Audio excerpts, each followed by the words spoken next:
is as close as your next prayer. Prayer is the weapon that God has given His children to wage war in the heavenlies. Church of Jesus Christ, stop whining about the attacks on your life by the prince of darkness and put on the whole armor of God in Ephesians 6. Attack, and then attack again, and then attack again, and crush him and drive him out of your life.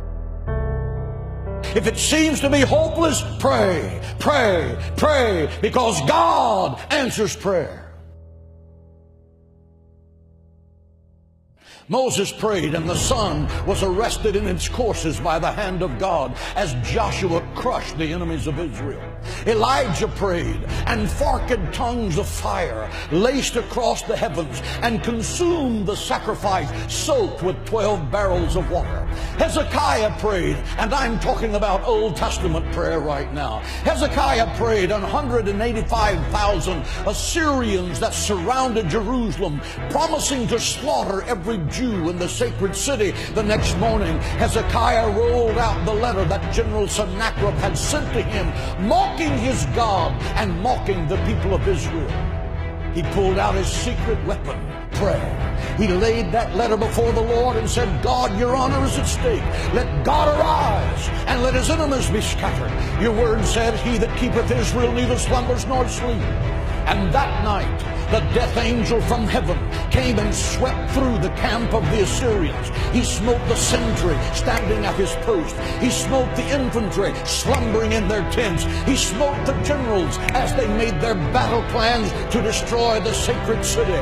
The next morning, when Hezekiah looked over the sacred walls of the city of Jerusalem by the dawn's early light, he saw 185,000 dead men, because the angel of God passed by that night. Why? Because one man knew how to pray.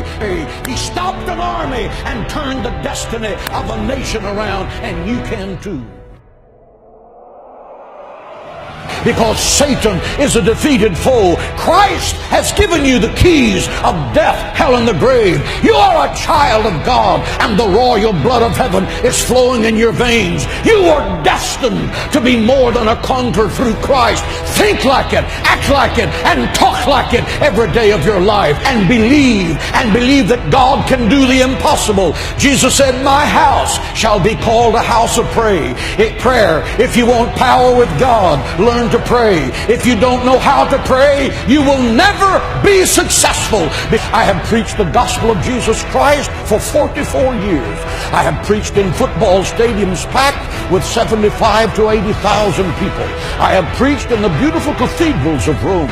I have preached in the mud huts of third world nations. I have preached to millions of people around the world by radio and television. Why did it happen? It happened because my mother went to war with the devil for my soul in her prayer room, and the devil lost. She prayed me out of the fires of hell and into the gates of heaven. Prayer works. Try it.